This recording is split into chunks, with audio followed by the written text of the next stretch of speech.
Hello everyone, welcome to our revision series. आज हम पढ़ने वाले हैं UDHR. What do you mean by UDHR as a full form? Universal declaration on human rights.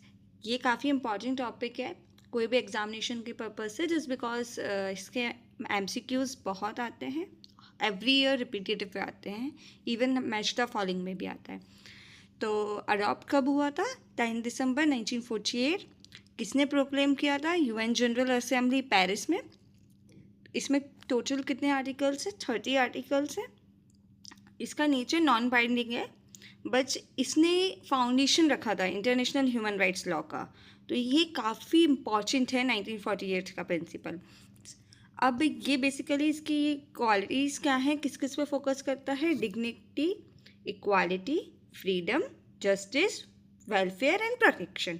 ये basic की terms हैं इसकी। इसके बेसिस पे हम रिवीजन भी कर सकते हैं, वो हम लास्ट में बताएंगे। अभी जस्ट कंसेप्ट्स देख लेते हैं। बेसिकली इसकी ऑफिशियल लैंग्वेज कौन कौन सी है? 6 लैंग्वेजेस हैं। ये क्वेश्चन आता है कितनी लैंग्वेजेस हैं यूडीएचआर की? तो 6 लैंग्वेजेस हैं। कौन कौन सी? English, French, Spanish, Russian, Chinese and Arabic. All right, क्योंकि हर बार कन्फ्यूजन ये होता है कि अराबिक है क्या नहीं है। तो हाँ, अराबिक है, ठीक है, ध्यान रखना। और फिर हम कोर प्रिंसिपल पे चलते हैं। तो आर्टिकल 1, और हमको एज अ लर्निंग के बेसिस पे पढ़ना है। तो आर्टिकल 1, जो हम स्टार्टिंग में हमारा क्या होता है? वी बॉर्न आउट ना, हमारा बर्थ होता है। तो ऐसे ही बता रहा है उसमें, जो ह्यूमन है वो बॉर्न है freely and equal in dignity and rights, ठीक है। तो हमारा बॉर्न कैसे हो रहा है? बर्थ हुआ हमारा, तो बॉर्न फ्री हुआ एंड इक्वल हुआ। तो फिर हम सेकंड प्रिंसिपल पे जाएंगे। अगर हम बॉर्न हुए तो हमारे को कोई डिस्क्रिमिनेशन नहीं चाहिए, तो ये विदाउट डिस्क्रिमिनेशन है, ठीक है। बेसिकली डिस्क्रिमिनेशन क्या? अगर डिस्क्रिमिनेशन नहीं है तो हमें क्या प्रोवाइड कर रहा है? हमारे पास कौन कौन से अधिकार है? Life, liberty and personal security, ठीक है। अब लाइफ लिबर्टी है मतलब हमारे को कोई स्लेवरी और सर्विट्यूड का सामना नहीं करना पड़ेगा, तो नो स्लेवरी एंड सर्विट्यूड। और फिफ्थ प्रिंसिपल क्या कहता है हमारा? अगर हम स्लेवरी और सर्विट्यूड से बच गए तो हमें टॉर्चर से भी फ्री होना होगा, क्रुएल्टी से भी फ्री होना होगा। तो हमारे 5 प्रिंसिपल ऐसे हो गए जो हमारे से बारे में है, हमसे रिलेटेड हैं, ठीक है। तो पहला born free, second no discrimination, तीसरा हमारे पास right, liberty and personal security है। फिर हम स्लेवरी से बच रहे हैं और कोई हम पे टॉर्चर नहीं कर रहा है, ठीक है। अब सिक्स्थ प्रिंसिपल, हमको और क्या दिया जाएगा? अगर हम इन सब से, हमें लीगल रिकॉग्निशन दिया जाएगा, ठीक है, हर जगह हम जहाँ जाएंगे। 7 क्या होगा? Equality before law and equal legal protection. Legal recognition दिया तो हमें इक्वालिटी भी मिलेगी लॉ में, और हमें लीगल प्रोटेक्शन भी मिलेगा, वो भी इक्वली। और 7th प्रिंसिपल को याद करना है तो एक ट्रिक और है। आर्टिकल 14 ऑफ कॉन्स्टिट्यूशन में दे रखा है इक्वालिटी के बारे में, इसका हाफ कर दो 7, ठीक है। अब अगर हमें इक्वालिटी दी जा रही है तो हमें रेमेडी भी दी जाएगी, तो 8 का रेमेडी आ गया। बाय द वे हम इसको 22 आर्टिकल से भी कनेक्ट करते हैं, बट मेक इट सिंपल। अगर हमें लीगल रिकग्निशन दिया है तो इक्वालिटी दी है और लीगल रेमेडी भी दी है, ठीक है। अगर रेमेडी ये दी है तो मतलब हमारा अरेस्ट नहीं हो पाएगा, ठीक है। हमें फिर 10th में आ गया, हमें फेयरली ट्रीट किया जाएगा, ठीक है। और पब्लिक ट्रायल की अपॉर्चुनिटी दी जाएगी, और हर इंडिपेंडेंट ट्रिब्यूनल में, ये इंपॉर्टेंट पॉइंट है इसका, ठीक है। तो हमने कहाँ पढ़ा? पहले हमें 6 में लीगल रिकग्निशन दिया, फिर इक्वालिटी दी, फिर हमें 8 में रेमेडी दी। फिर रेमेडी क्या दी? हमें कोई अरेस्ट नहीं किया जाएगा। और हमें एक और रेमेडी दी कि पब्लिक एंड फेयर ट्रायल होगा हमारा, ठीक है। तो हम ऐसे पढ़ेंगे, रिकग्निशन, इक्वालिटी, इक्वालिटी कैसी? अरेस्ट नहीं होगा, और हमें फेयर ट्रायल की अपॉर्चुनिटी दी जाएगी। अब ये करने के बाद हमको, भाई हम थोड़े इनोसेंट भी तो हैं, तो हमें थोड़ा इनोसेंसी प्रूफ करना पड़ेगा, अनटिल प्रूवन गिल्टी, जो हमारा आईपीसी का कंसेप्ट है, innocence until proven guilty. Fair change आया, फिर उन्होंने बोला कि यार तुम तो इनोसेंट निकले यार, 11 में भागो तुम, इनोसेंट, ठीक है। अब 12 में क्या होगा कि हमें क्या मिलेगा? Freedom from arbitrary interference with privacy, हमारी प्राइवेसी में नहीं होना। तो हम एक स्टोरी बनाते हैं, 12 साल के हो गए भाई, अब हमें किसी की फैमिली से प्राइवेसी चाहिए भाई, ठीक है, तो हमें प्राइवेसी मिलना चाहिए।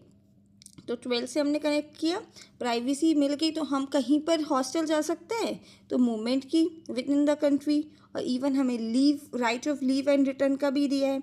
अब 14 में क्या हुआ, 14 और 16 थोड़े ऐसे प्रिंसिपल हैं जो बहुत रिपीटिव आते हैं, ठीक है। अब 14 में बोलता है असाइलम, असाइलम मूवमेंट दिए तो हमें अपनी कंट्री में आना है, असाइलम की अपॉर्चुनिटी दी जाती है। 15 में भाई हमें नेशनैलिटी भी दे दो, बहुत हो गया, हमें अब नेशनैलिटी चाहिए। तो 12 में हमें प्राइवेसी चाहिए, 13 में हमें मूवमेंट चाहिए, 14 में हमें 14 में हमें असाइलम चाहिए, 15 में हमें नेशनैलिटी चाहिए, एंड 16 में राइट टू मैरी की अपॉर्चुनिटी है। और फॉर्म ऑफ फैमिली है भाई, घर बार नेशनैलिटी मिल गई तो हम घर बार बनाएंगे, ठीक है। तो मैरी करना है हमको, शादी करना है और फैमिली बनानी है। देन फिर हम यार शादी करना है तो कहाँ रखेंगे लोगों को, फैमिली बढ़ रही है तो ओन प्रॉपर्टी आ गया, ठीक है, ओन प्रॉपर्टी। देन अब नेक्स्ट आता है भाई, अब हमें प्रॉपर्टी भी ओन कर लिए, अब हम पूजा पाठ तो करेंगे ना घर में, तो थॉट्स एंड कंसाइंस वो 18 में आ गया, ठीक है। अब हमने अपने थॉट रखे तो हमें ओपिनियन भी बनता है, हमारा एक एक्सप्रेशन भी क्रिएट होता है, तो 19 में हमारा एक्सप्रेशन आ गया, और इसको हम कनेक्ट कर सकते हैं आर्टिकल 19 से, ठीक है, ऑफ इंडियन कॉन्स्टिट्यूशन। अब अगर हमने अपना ओपिनियन रखा और फिर हम जैसे और लोग इकट्ठे हो गए, तो 20 में पीसफुल असेंबली हो गई, ठीक है।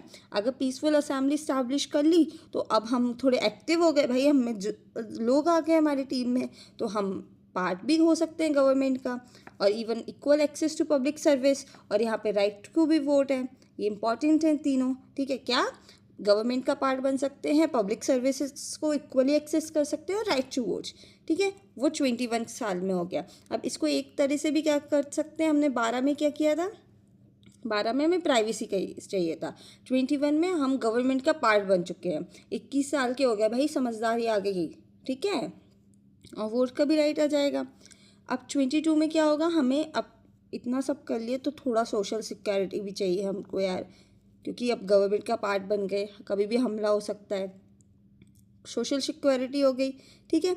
अब social security in terms of थोड़ा सा हमको अपने राइट्स के लिए भी तो लड़ना पड़ेगा। 23 में आ गया work, fair pay, equal pay, safe condition and to form trade union, ठीक है, इस सारी चीज़ की हमें राइट मिल गया, work, fair pay, equal pay, safe condition and form and joint trade association, ठीक है।